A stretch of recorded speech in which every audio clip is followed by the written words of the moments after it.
स्थान पर। और बाबा का आप सबने बड़े धूमधाम से बैंड बाजों के साथ बर्थडे मनाया। बहुत ही खुशी हमें मिली क्योंकि मेरी इस YouTube चैनल की फैमिली ने मुझे बहुत प्रेम दिया है। आइए पहले तो अपने बाबा महाराज के चरणों में बहुत प्यारा सा एक भजन आप मेरे साथ गाएं। 2 मिनट लगेंगे बस। बाबा तेरे चरणों की गर धूल जो मिल जाए, बाबा तेरे चरणों की गर धूल जो मिल जाए, सच कहता हूँ बाबा तकदीर बदल जाए, बाबा तेरे चरणों की सुनते हैं तेरी रहमत, दिन रात बरसती है, सुनता हूँ तेरी रहमत, दिन रात बरसती है, एक बूंद जो मिल जाए, एक बूंद जो मिल जाए, मन की कली खिल जाए, बाबा तेरे चरण। ये मन बड़ा चंचल है, कैसे तेरा भजन करूं, जितना इसे समझाऊं, जितना इसे समझाऊं, उतना ही मचल जाए, बाबा तेरे चरणों की नजरों से गिराना ना, चाहे जितनी सजा देना, नजरों से गिराना ना, चाहे जितनी सजा देना, नजरों से जो गिर जाए, नजरों से जो गिर जाए, मुश्किल ही संभल पाए, बाबा तेरे चरणों की गर धूल जो मिल जाए, सच कहता हूँ बाबा, सच कहता हूँ बाबा। भक्तजनों चलिए आज की कथा आप सुने। एक बार नीव करोरी महाराज जी श्री देवकांता दीक्षित के घर कानपुर में लगातार 3 दिन रहे और चौथे दिन महाराज जी नीव करोरी महाराज तो साक्षात हनुमान जी हैं।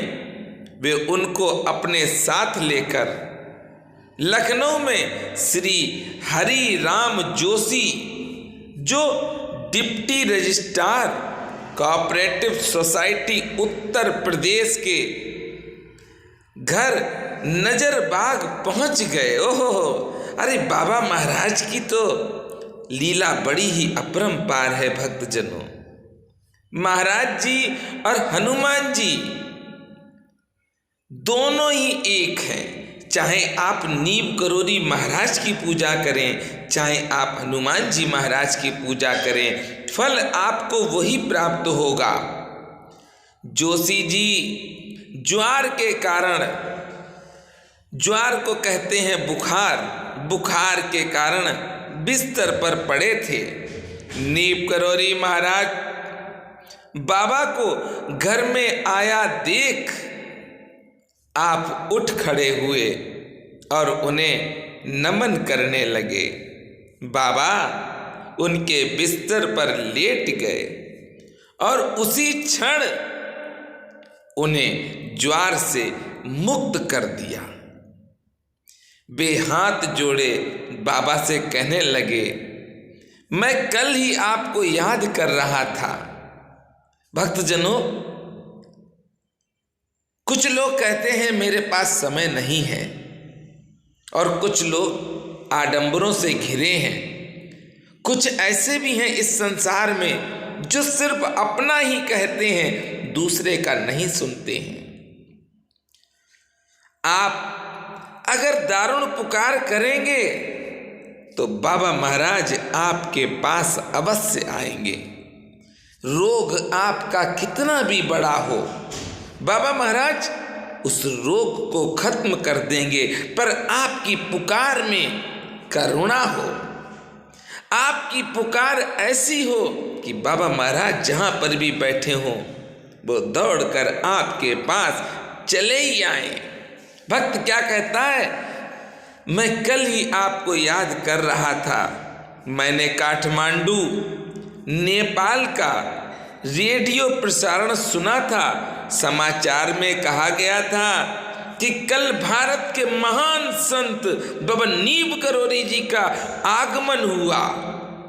ओहो, महाराज जी को जब भक्त ने बुलाया है, उस समय महाराज जी नेपाल में थे। नीम करोरी बाबा नेपाल में थे। ये नेपाल के रेडियो ने प्रसारण किया था, और आज नेपाल नरेश ने उनके दर्शन किए।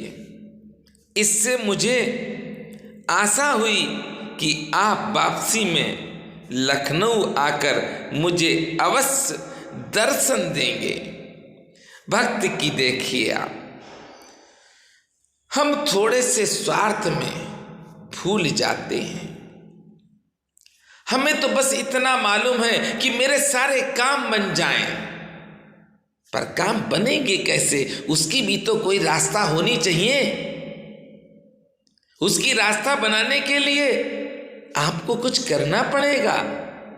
इस भक्त ने आस लगा के बैठा था कि बाबा महाराज जब नेपाल के काठमांडू से आएंगे तो वापसी में अवश्य हमारे घर आएंगे, क्योंकि वह जानता है कि नीम करोरी महाराज तो करुणामयी सरकार है। अरे बाबा महाराज की कृपा जिस भक्त पर होती है, उस भक्त के अंदर लालच खत्म हो जाता है। उस भक्त के अंदर तो एक तृष्णा होती है, एक पागलपन होता है। जिस तरह से प्रभु दयाल शर्मा जी को देखिए, आप अपने इस YouTube चैनल पर देख सकते हैं। प्रभु दयाल शर्मा जी को बाबा महाराज से एक बार मिले, और मिलने के बाद मन में आया कि ये कुछ नहीं है। इतना ही सोचना था कि बेचारे पागल हो गए, यहाँ तक कि पागल खाने में भर्ती करना पड़ा, और बाबा महाराज ने उन्हें सही करा के बुला लिया और उनसे कहा, पागल है तू। बाबा महाराज को समझना बड़ा सरल है। अपने अंदर एक ऐसी प्यास जगाओ, जो प्यास सिर्फ बाबा महाराज के आने से ही समाप्त होगी। हम अगर पूजा करने बैठते हैं तो उसका प्रचार ज़्यादा करते हैं, पर बाबा महाराज की जब आप सेवा करें तो प्रचार ना करें। भक्तजनों, बाबा महाराज की कृपा से आप कुछ नहीं करते हैं, जो कुछ करते हैं वो आपके इष्ट और गुरु करते हैं। मैं आपको अपने जीवन की बताता हूँ, अपने ही जीवन की, मैं दूर नहीं जाता हूँ।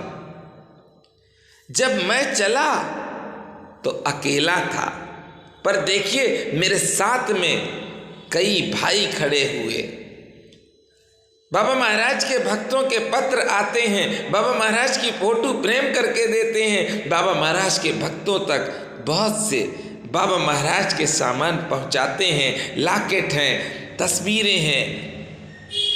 इस सब के लिए एक आमदनी भी चाहिए, जिससे कि महाराज जी के पास महाराज जी का जो भक्त आस लेकर आता है उसे कुछ ना कुछ मिले। मेरे सहयोग में मेरा छोटा भाई सेवक आया। सेवक ने कहा कि मैं आपका आस से छोटा भाई हूँ, और भी मेरे सहयोग में आए, ये बाबा की असीम कृपा है, और जो बाबा की कृपा से मुझसे जुड़ा है, सत्य कहता हूँ वही मेरा है, बाकी सब बेकार है। चलिए कथा में चलते हैं। बाबा दीक्षित जी की ओर मुंह किए मुस्कुरा रहे थे और अपनी आंखों के संकेतों से उनका ध्यान नेपाल रेडियो के समाचार की ओर ले जा रहे थे कि नेपाल के रेडियो ने बताया था, और ये वक्त एक आस लगाए बैठा था कि बाबा आएंगे और हम अपनी तकलीफ से मुक्ति पाएंगे। आप सब अपने इस YouTube चैनल पर हर बृहस्पतिवार को कथा सुनते हैं, और बाबा की दया से ही अद्भुत से अद्भुत वीडियो आप सब इस YouTube चैनल पर देखते हैं। बाबा महाराज के जन्मदिन की, जो बाबा महाराज के जन्म स्थान पर जिस तरह से धूमधाम से मनाया जाता है, मेरी YouTube फैमिली की तरफ से और मेरे गुप्ता जी, अमित गुप्ता जी जो मेरे सहयोगी हैं, उनकी तरफ से बाबा महाराज के जो आयोजन होते हैं उसमें आप सब शामिल होते हैं, और आप सब हमें इसी तरह से अपना आशीर्वाद और प्यार देते रहिए, हिम्मत बढ़ाते रहिए। बाबा महाराज के धामों में आपको आनंद ही आनंद मिलेगा। अगर आप नहीं जा सकते हैं, दूर हैं, परेशान मत होना, अपने इस YouTube चैनल से जुड़े रहना, आप सामने ही होंगे, मेरे साथ प्रेम से बोलेंगे, बोलिए नीप करोरी महाराज जी की जय।